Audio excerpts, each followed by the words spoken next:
Assalamualaikum warahmatullahi wabarakatuh. Perkenalkan, nama saya Aditya Rizky Ramadhani dari kelas 10 J2 dan kelompok 1. Di sini saya akan menjelaskan tentang analisis data. Teman-teman, itu penting bagi kita untuk mengetahui tentang informasi digital. Kita bisa melakukan identifikasi dari berbagai macam platform untuk mencari kebenaran atau validnya sebuah informasi yang diterima. Saat ini, banyak informasi yang memproduksi data, bahkan sebaliknya terdapat beberapa perangkat yang membutuhkan data untuk diolah dan dijadikan informasi. Contoh acuan yang dapat digunakan sebagai pencari data yaitu internet, media sosial, dan komunikasi. Tentang internet, pengguna internet dapat melakukan pencarian apapun mulai dari hal-hal positif maupun negatif di dalam internet.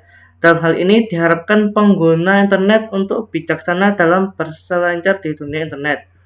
Yang kedua, media sosial, platform virtual yang memungkinkan pengguna untuk berinteraksi, berbagi informasi, dan terhubung satu sama lain melalui forum diskusi dan pesan. Karakteristik media sosial termasuk pesan yang cepat dan bebas, serta interaksi antara dua orang atau lebih. Contoh, media sosial yang populer meliputi Facebook, Twitter, Instagram, YouTube, dan WhatsApp. Yang ketiga, komunikasi. Aktivitas yang dilakukan oleh individu, organisasi, dan masyarakat untuk menciptakan dan menggunakan informasi guna terhubung dengan lingkungan dan orang lain. Komunikasi dapat dilakukan secara lisan atau verbal dan harus dimengerti oleh kedua belah pihak. Tujuan komunikasi adalah untuk memperoleh informasi baik secara langsung maupun melalui media digital seperti SMS, telepon, dan rekaman media. Beberapa ciri khas dari informasi digital adalah sebagai berikut. 1. Dapat diproduksi ulang tanpa kehilangan atau mengurangi struktur atau kualitas informasi asli. 2. Mudah dibagikan dan disiarkan ke banyak orang secara cepat dan dengan biaya yang lebih rendah dibandingkan informasi analog seperti televisi, radio, atau koran. 3. Fleksibel dalam presentasi informasi yang berbeda seperti gambar, film, teks, dan suara. Dan yang keempat, mudah dimodifikasi dan diubah oleh penggunanya, sehingga perlu berhati-hati dan bijaksana dalam menyampaikan atau menerima informasi secara digital. Oleh karena itu, penting untuk memahami ciri-ciri informasi digital dan menggunakan teknologi dengan bijak untuk menghindari penyebaran informasi yang salah atau manipulatif. Lalu ke materi yang kedua yaitu pesan elektronik atau email. Pesan yang masuk ke kotak email secara tidak undang dan tidak diketahui secara pasti pengirimnya perlu diidentifikasi agar terhindar dari bahayanya. Apa saja jenis email yang dapat diidentifikasi? Email atau spam pesan elektronik yang bisa diidentifikasi. Yang pertama itu email promosi yang dilakukan berulang kali tanpa seizin penerima email. Normalnya, pesan promosi yang masuk ke kotak email sudah melewati persetujuan terlebih dahulu.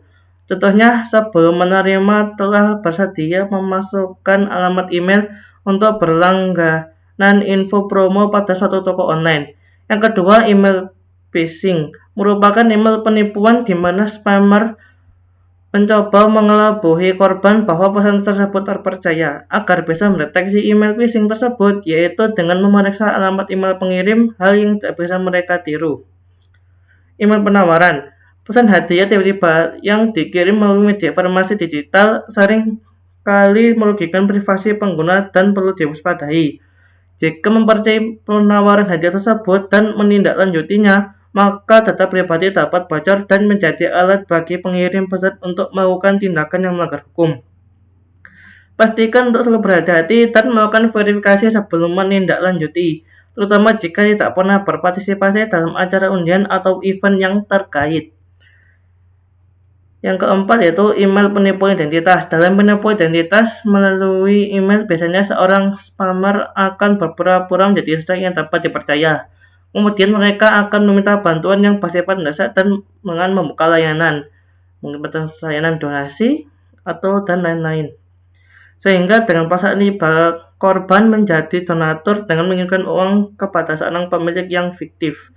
Tujuannya adalah Nigerian Prince. Mengapa? Karena pelaku praktik ini berpura-pura menjadi seorang pangeran atau anggota kerajaan di Nigeria.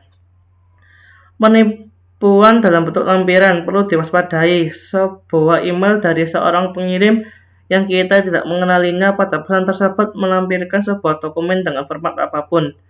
Biasanya email tersebut memiliki ciri khas pesan yang menarik sehingga kita tertarik untuk membuat dokumen yang dikirimkan.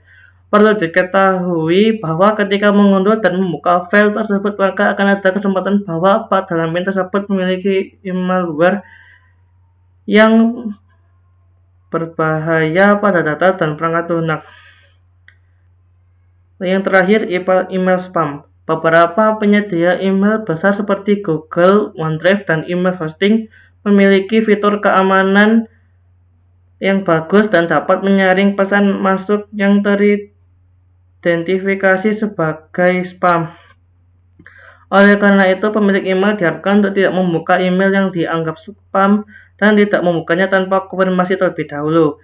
Jika pemilik email membuka email yang dianggap spam, spammer akan mengetahui bahwa alamat email tersebut aktif dan akan terus mengirim pesan ke email dan menjual alamat email yang aktif kepada para spammer lainnya.